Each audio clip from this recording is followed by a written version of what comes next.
excited to be here at the Glamhive Live Style and Beauty Summit here at the gorgeous Albright Fashion Library in Los Angeles. It is a beautiful space, and what an incredible day of style and beauty talks it's been. I hope you've been enjoying it, and we have an incredible panel coming up for you next. Before we get there, I just want to say a big thank you to our sponsor, Mary Kay Global Design Studio, for their support, and I encourage you all to please interact with us on social media using the tag @Glamhive and the hashtag GlamhiveLive.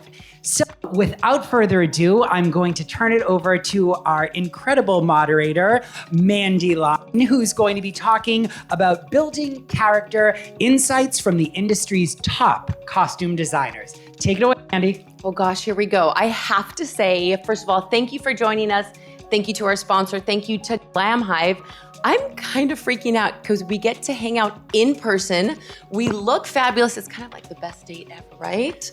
So first of all, my name is Mandy Line. I've been a costume designer for 24 years. It's so funny, I'm only 20 years old.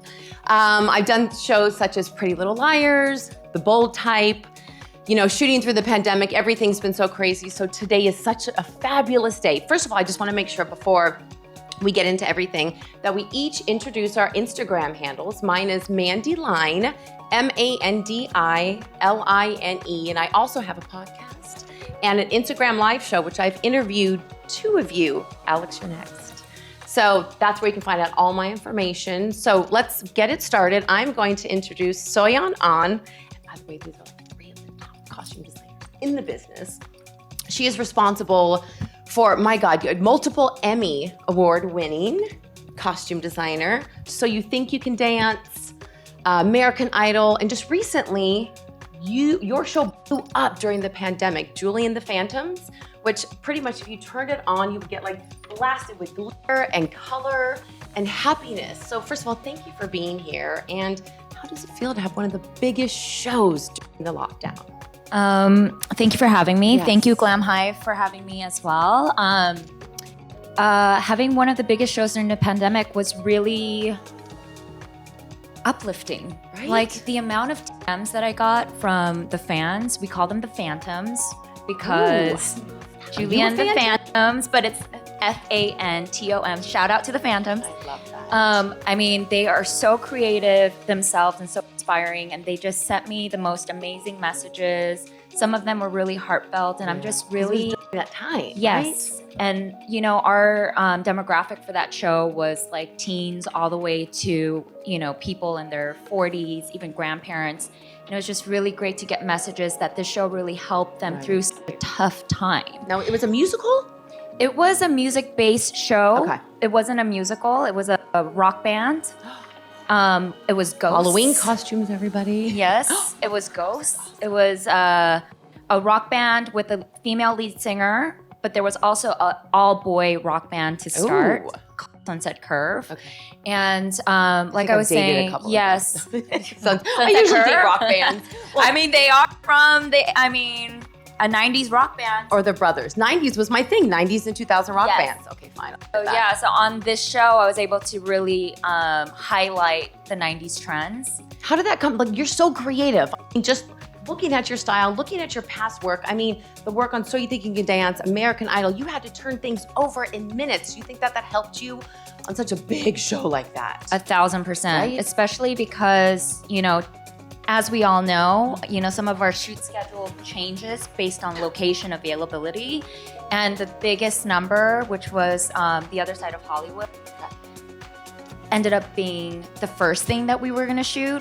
So I thought I had 2 months to prep. I actually only had 2 weeks. It's like a wedding. They're like, the wedding's gonna be Yes. the first thing. You're just like, what? This is nuts. So I had to pull from my past experience from reality television, where you only get 72 hours to put together an entire episode of like 100 costumes. Well, if you follow her Instagram, you will see she gets down and dirty. You're gluing stuff at 1 a.m. You still go back to your roots. Yes. So thank God for fashion design school. Yes. So I have background in sewing and crafts and Swarovski crystalling and all of that stuff. So with that background, I can also jump in and also speak the same language, so we can get rid of the fat and cut straight to what it is that I'm looking for. So we were I able like that. to Get rid of the fat and get right on in Right. there. So real quick, because I'm obsessed with your Instagram, like okay, maybe I do stalk all of you. We'll get into that later. What is your Instagram handle? So it's Soyon An, which is spelled Soyonan. I've known her for like 75 years and I'm still like, how do you spell your name? Okay. So Julie and the Phantoms, I mean, your resume is huge. You've got Emmys. I always ask her this question and you never tell me what are you working on right now? Or can you not say it as usual? I still can't say it. God, There's this find thing out called one day. NDAs One day. that we all sign, and the production wants it themselves to be the first ones to put it out on press. Okay, fine. Can So we we're not replace allowed this to with talk about vodka so I can get the Yeah. truth out of her one day? One day it will Last happen. night was your chance. Damn, I missed it. You're right. I was just so involved with everything so beautiful here. I missed that. Well, thank you for that introduction. We're going to get it. I'm going to ask you guys questions about the business because that's what people want to know once we get to know you. We could talk forever about life, but we should go hang out later. Now, Alex Bovaird, yes, I get that right. That's it. What I was thinking about you is you were the costume designer responsible for millions of people's obsessions with caftans and bags and beach cover-ups. And then you get home and you realize I'm not the 1%. I cannot afford this. White Lotus, costume designing White Lotus. You became a household name that I didn't even know who you were. Your resume is huge and dope, but how did it feel to have a show? I mean, you guys have all had huge shows during this, but I have to say White Lotus was talked about in my demographic more than I think most shows this year. How did that feel? It felt great. Oh, I love that. I mean, sometimes people like trip out on that, but I mean, it's like this rewarding kind of Yeah, sense of absolutely. accomplishment. It was fantastic because you will put everything you have into a show and work every second of the day to make a lot of people happy. So yeah, it was really rewarding and affirming to hear that people like the show. And I just felt really lucky that I had excellent collaborators on that show. And I think it looked great. The performances were great. The direction was fantastic. And I think everyone... The money, her budget was fantastic. No, my budget was not fantastic. Okay, well then in the articles I've been reading about you, I think people assume that's a great point to touch on is you've got $75,000 bracelet, so they assume, oh, she had everything in the world. Oh yeah, well we never have that. I mean, I haven't worked on shows that have that much money, and we certainly didn't have the money to buy those bracelets. We borrowed them. That was my next question. Yeah. You borrowed them, and Yeah. then you had like a guard with... Well, they sent them down from New York. It was a company called Piaget, and we sort of cast around to see what bracelets we might use because we definitely wanted to use real jewelry. Right. These characters were all affluent, but I always feel whenever I'm doing rich people, I certainly don't get the budget that I need. Isn't that funny? It's like you wrote it. Where's the money? Yeah, but that's so why your genius. I have to shop at Nordstrom Rack, Saks Off Fifth, Neiman Last Call. Go through your friend's closets.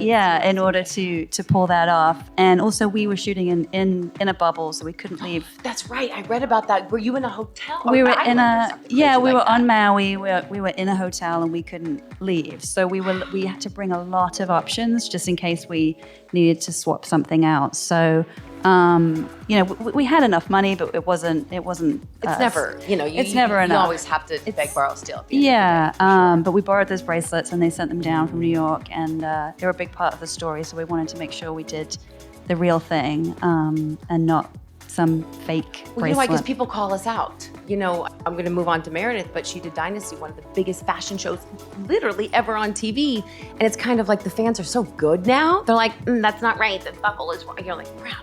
It is cheap. It is fake. Well, thank you for bringing, so far I've got glamour, during COVID. I've gotten another glamour show. Also, one thing I wanted to tell the viewers, it wasn't just, 40-year-olds. You also nailed it with the younger generation too. I forgot about Meredith says, yes, I love the show. She did. How was that working with, just having to nail it on both ends of the fashion spectrum? It was fun, right? Yeah, it was Younger great. kids, It was great being able to work with people who are, playing 19-year-olds and people who are 60, and just trying to find like a niche style for them within the parameters of they're on holiday and they packed in their suitcase. That's right. What would they have brought? Yeah, That what was would they one have of the main brought? things.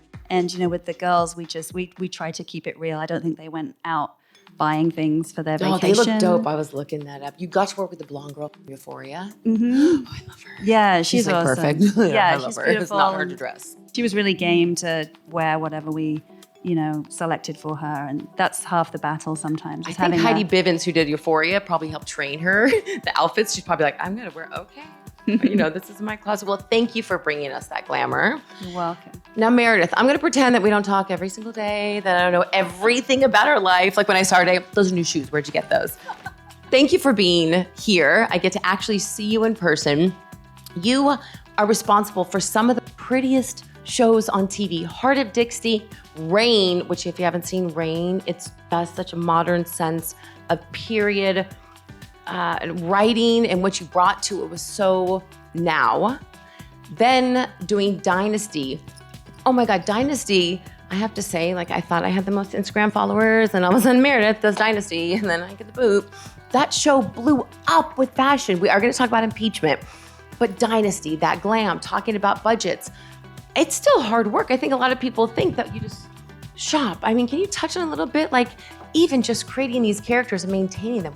What did Dynasty look like? I mean, it's really funny because listening to Alex, how she used real bracelets. I remember on episode 3, I think it was, we had a diamond necklace that was stolen, right off of By the way, Crystal she talks like Carrington. Dynasty, which Oh, I yeah. love it. And I was like, well, it has to be real. I'm only using real. And it turned into such a nightmare with like continuity and the guards and like. So you did use real? Oh, for one episode. And then I thought, Forget it. there's no way I'm doing this again. Although Tiffany's in the beginning was really supportive of us and sent us include a gold Elsa Peretti cuff, which I was like, How can I do buy I- this wholesale? what- They're like, sure, for $10,000. Wholesale, exactly. you know? What does that look like? So no, but it was a journey getting everything in, and we were in Atlanta, which is wonderful. I love Atlanta, but it's not exactly like the fashion mecca of the United States. So there was a lot of online shopping, a lot of contacts that I made in Atlanta at the stores that would bring us pieces in. It was just the volume of what we needed was so insane on that show because, it's the old school network way where you're shooting 22 episodes.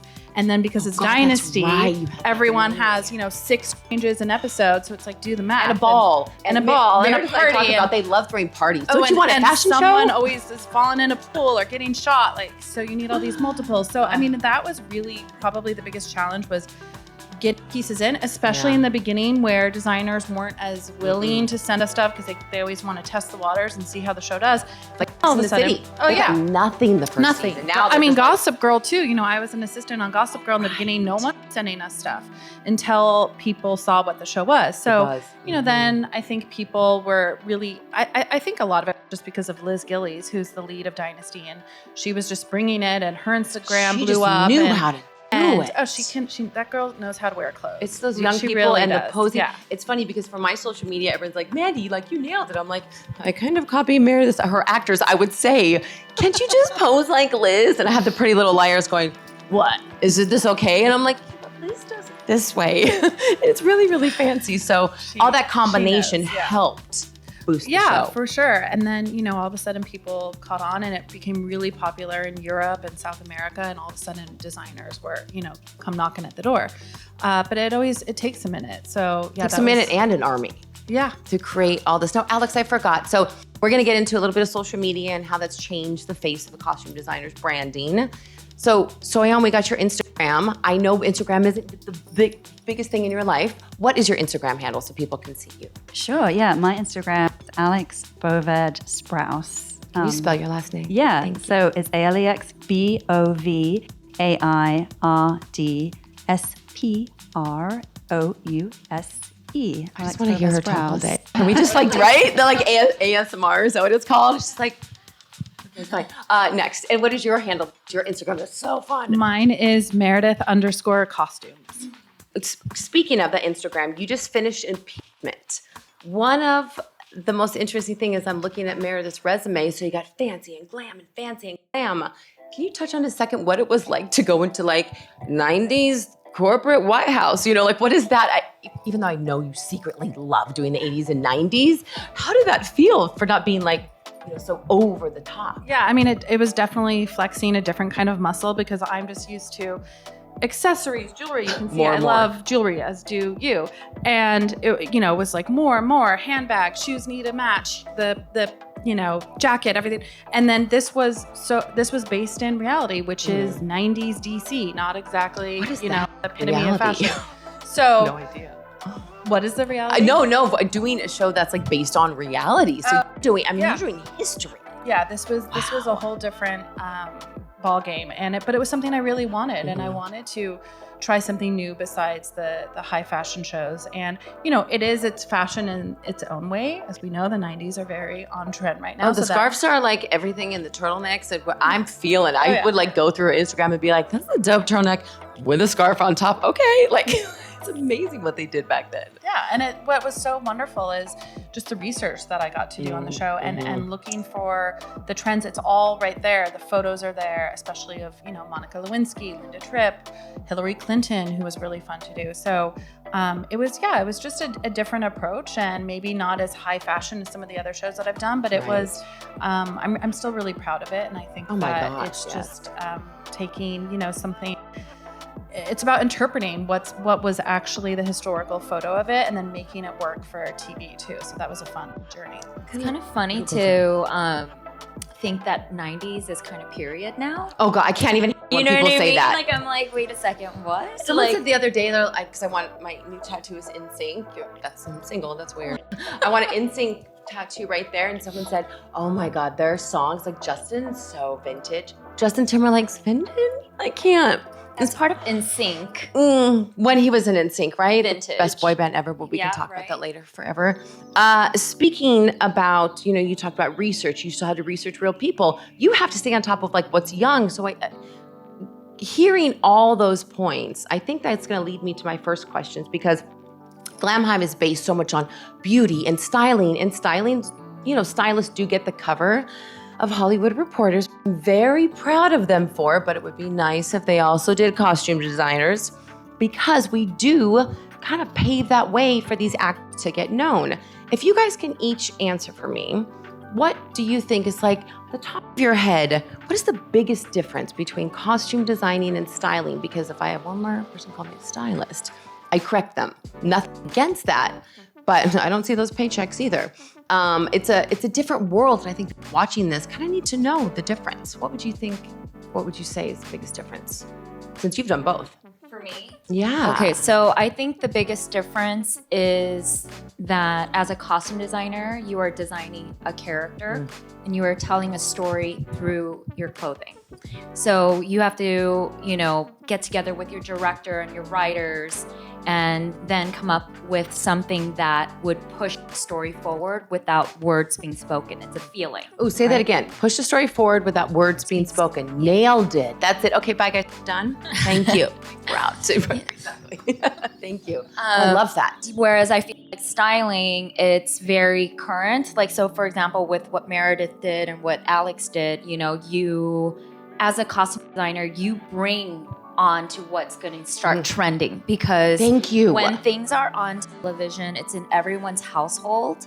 And so when you see something, and even what I did with Julie and the Phantoms, I forecasted 90s trends in 2019 and had to sell the network that's what was going to be hot. That's it, is because when it airs too, I think people don't realize that, is that we shoot months and months ahead of time. Or years. You can't just go, the actors be like, but these are in. You're like, they're in now. So we had to create it. We had to make it. Right. We had to find it. It wasn't like, let's go there and there's all the 90s It came stuff. from here. It came from That's here. it. Bottom line. And then in 2020, it became a big boom thing, you know, in terms of style. Right. And so whereas stylists, I think, do what is now. Yeah. And then they shop and you get what is on trend now, and then you create an image, you know, for your clients, red carpet, press junkets, you know. And then I think there is a difference between stylists who do live shows like concerts, but a lot of times, you know, these stylists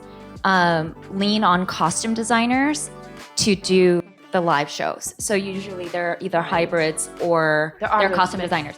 So when I would work with, you know, Katy Perry or just going to drop some names so you know what concerts look like. Yes. So I would come on, as a hybrid stylist, but I was more of a costume designer, designing from scratch. Wait, than I'm sorry. pulling. You worked with Pink? Yeah.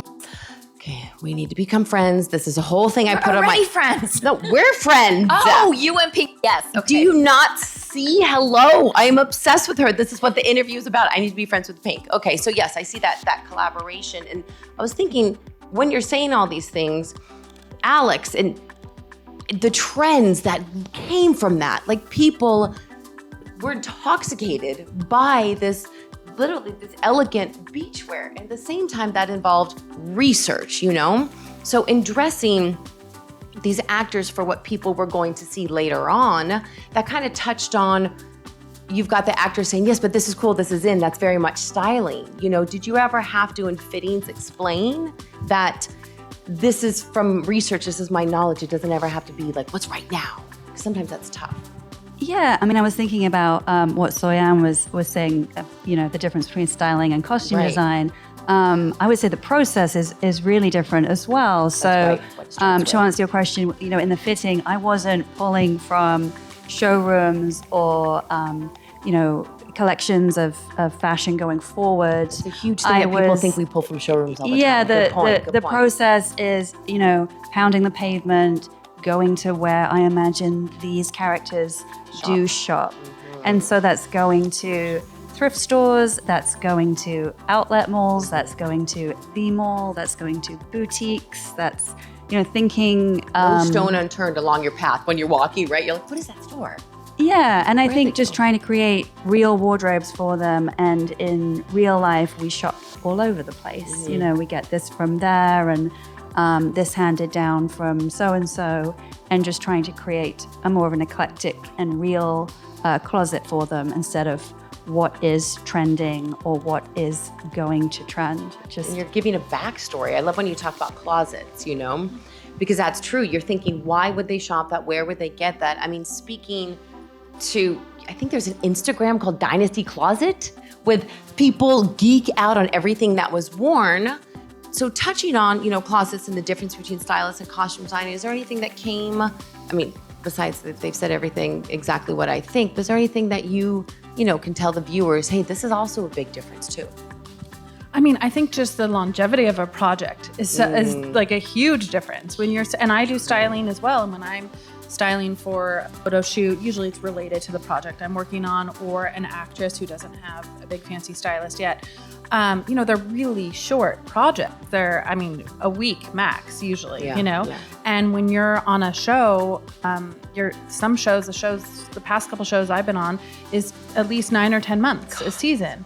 So just right there is a huge difference of what separates. Do you like the fast? I don't, personally, styling sometimes too fast. We're so used to going fast, but they're like, I have a, red carpet tomorrow. I'm just like, tomorrow?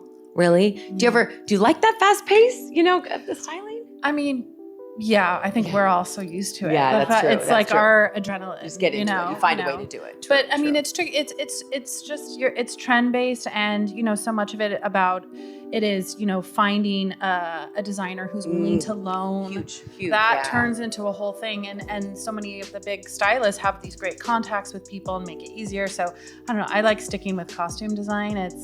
You're doing the research, you're building characters, right. You're on a project for 10 months and don't have to worry about anything and else. You do have a closet you start to pull from, your own. Well, and I think the other thing that's different between, costume designers and stylists is, as a costume designer, we know we have to have multiples. We have to have that turnaround. Like if we're shooting the same day for 5 days, you need to have 3 or 4 of the same item. So as a stylist, you can go pull that one single item that the designer has, but then we need 4 or 5. Well, there was so that's not going to happen. Yeah. You know what I mean? And the knowledge of knowing that when you read a script. There was a movie, I'm not going to mention names or anybody, but there was one of my favorite movies, and they were shooting and they hired a stylist, and that's awesome. And she's also like an amazing costume designer. But when they said, let's get the double, after they shot him on camera, not literally shot, just like blood, they had to stop shooting for 2 weeks. It was when I was in the business at the beginning, and they're like, oh my God, you can't pull vintage. And I was like, yeah, I know, because we need doubles and this is going to happen. Of course, that comes with experience. Right when you read a script, people think sometimes like, oh, it's what am I going to shop? What am I going to shop? And you're just like, oh my God, he falls asleep. Then he falls in the water and then they make out. I mean, it's such a different process, right? Like you were talking about making the script come to life.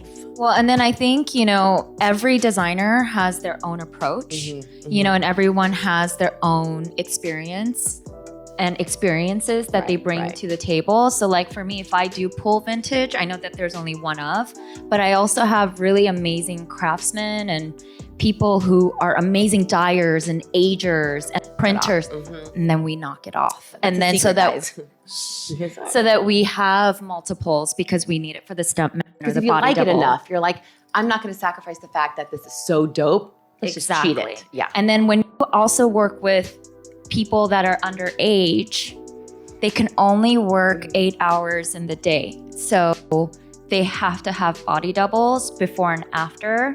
And so we always have to have 2 to 3 extra because also the body double might quit on you. Oh, yeah. And then you need another double because you can't use the same wardrobe on another human being. Oh, there's so many rules. Like- When I was working on Shameless, it was the craziest moment.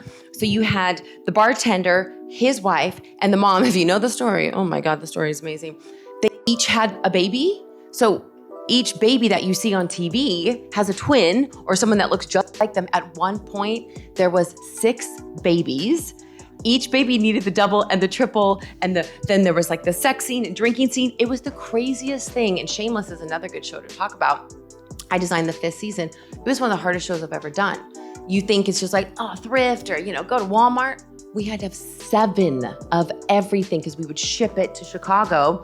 Then there was always some spill or some catastrophe, but those are the ones as a costume designer you learn the most. My biggest peeve is mustard. Oh, Mustard does not come out of costumes, and these kids and people eat a hot dog and then mustard Or gets on you read it, in the and I'm script like, a spill. I always say spills aren't that funny. Yeah. Spills No. aren't that funny, guys. We have to go there. Speaking of moments, one of the questions I get asked a lot is like, was there one moment on your show? Was there one item? Was there a pink frilly thing that made you just take off as a costume designer? Have your show take off? Do you remember through your career? It doesn't have to be Julian Phantoms because everything was amazing. Was there that one item that became the buzz in your career? Or the one look, one party? I mean, you can say everything's fabulous that you do, Everything's fine. right? Everything. No, I think for me, I've had a really awesome career. I've been costume designing for 20 years, believe it or not. Wow. I'm also 24 too. Gosh, you're 24, I'm 28. We're on Earth. I This is mean, great. I'm in my 20s. What No, a young panel we have here. I know, but I think every project that I've done has been so uniquely different. Huge. I love that. And I have been so blessed to be able to cross the border, do TV, film, live shows, concerts, and styling. So I've done a lot of different things with a lot of different types and genres and There's clients. still a signature Soyon. Like, Yes, it's very, my signature. And then I think the best way to answer is my signature that everyone kind of calls me for is that kind of edgy, are you not going to be like, I have a Western, I'm going to Soyon. Yeah. unless you want edgy. Unless you got, like I always say, Rock and roll. vampires. If you want vampire cowboys, I'm in. You can call it this be perfect.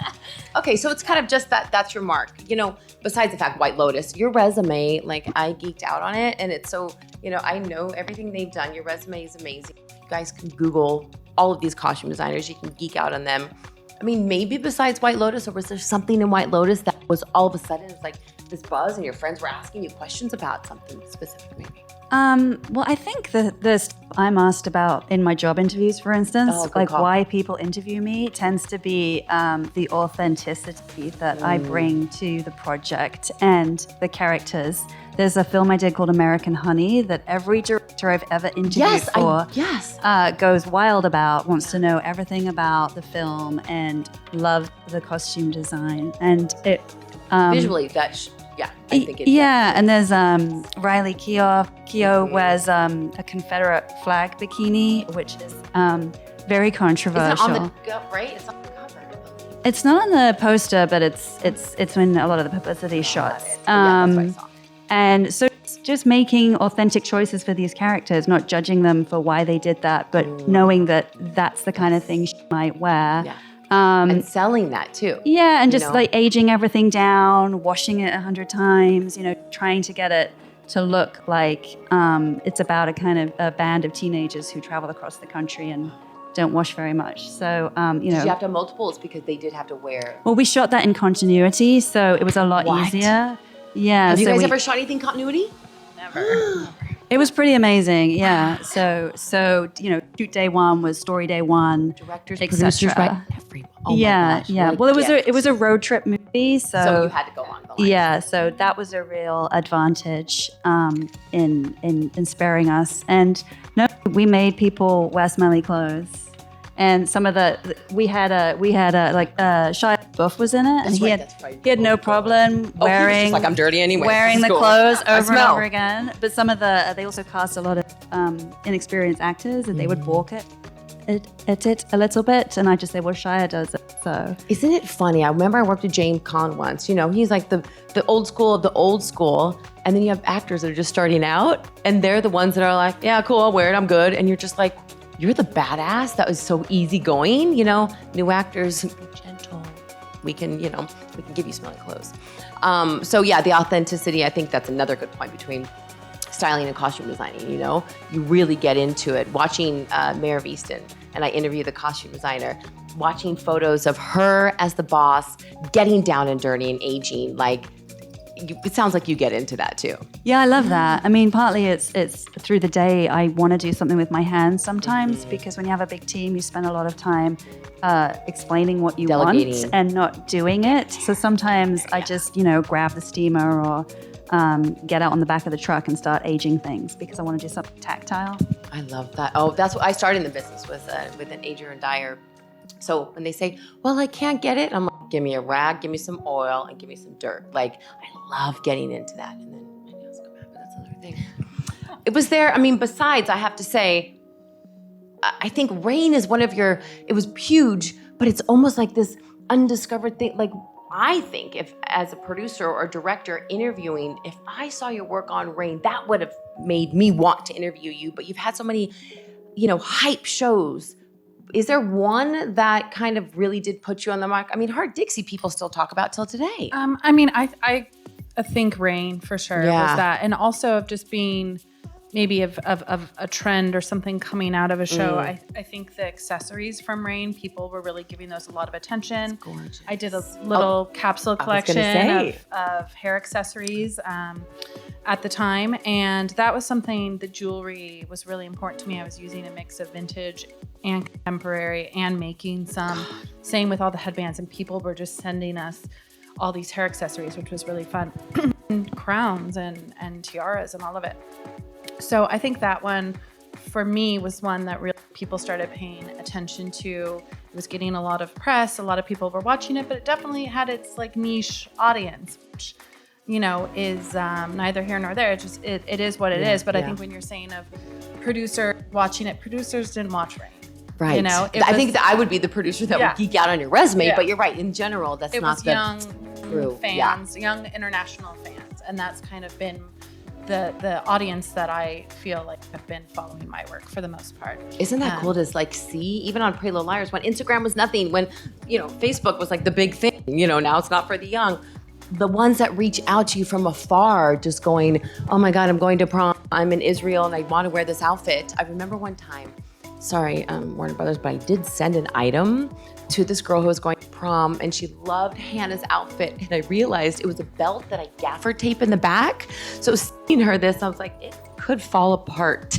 But these shows that have so much influence on trends from costume designing, I mean, I think that's what's changing in the industry. To touch on that, do you see what we do changing so much of the fashion out there as, influence? Because we look at street style. We look at what's happening in the runway, but we're also giving them the trends. I mean, I could just feel that myself. Do you see that happening also in our business? We are becoming these influencers. Oh, 100%. And when we've been talking about the shows like White Lotus that, blew up over the pandemic, I think people have really caught on to who we are and what we do. And when you're talking about the difference between styling and costume design, I think people are so much more educated about what that is now, more now than ever, because people know, oh, this is a costume designer who did all the looks for the show. They didn't, I mean, some people think they just actors. I thought that they just shop. I thought rock bands, they just get their own stuff. I thought that before I even knew it was a career choice. Oh, me too. I remember learning what costume design was, and I wrote a paper on it for the Robert Altman film Nashville, and I thought for the first time, someone dressed every single person that you see. I had no idea. I honestly thought actors just, I didn't think about it. We didn't think about it. So for me, I feel like, speaking of Mandy with an Instagram and whatever, as costume designers, we're not like stylists where we can post pictures as they come out. You know, we're not allowed to. We're not allowed to. We sign a contract. And then also our shows don't come out until 2 years later. And then even after that, like a year or two later, and then even after that, we can't really post. You know what I'm saying? And I think that's why stylists have way more followers than costume designers, because we're more truly behind the scenes. True. I mean, Meredith does tip the scales with the amount of followers, so I think we're catching up. I mean, speaking about the knowledge of all the viewers watching and, you know, Variety calling us the influencers of 2021, it goes back into people now recognizing us, seeing our worth, seeing our work. And I think a little bit could be in part to my Instagram live show. I'm gonna take a little bit of credit. I have interviewed 54 different costume designers.